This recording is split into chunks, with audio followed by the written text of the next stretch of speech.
बदलापूरमधील नागरिकांचं आंदोलन हे आता शांत आहे। रेल्वे सेवा सुद्धा पूर्वपदावर आली आहे। बदलापूर स्थानकाबाहेर खबरदारी म्हणून पोलिसांचा बंदोबस्त वाढलाय।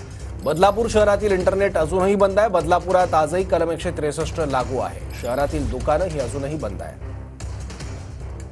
लवकरात लवकर कडक कारवाई म्हणजे कोणती तर डायरेक्ट भर चौकामध्ये त्या माणसाला टांगून पब्लिकने त्याला अशा प्रकारे मारावं की जेणेकरून अशी घटना घडू नये। यासाठी जर कुणाच्या मनात देखील हा विचार येऊ नये की अशा आपण काहीतरी करावं जेणेकरून ते दृश्य डोळ्यासमोर यावं की काय शिक्षा भेटते आणि काय होते। डायरेक्ट हातपाय तोडून भर चौकामध्ये अशी शिक्षा द्यायला पाहिजे। अशा घटना घडू नये। प्रत्येक सरकारमध्ये जेवढे पॉलिटिकल लीडर आहेत त्यांच्याही घरात आया आहेत, बहिणी आहेत, मुले आहेत, तर यांनी सर्वांची सुरक्षा कशी होईल आणि त्याच्यावर असं ठोस कारवाई कशी करता येईल याच्यावर उपाययोजना करावी। लाठीचार्जचा संबंध नव्हता, पण जे आंदोलन झालं ते योग्यच होतं, कारण जी घटना जी घडली आहे ती चुकीचीच होती।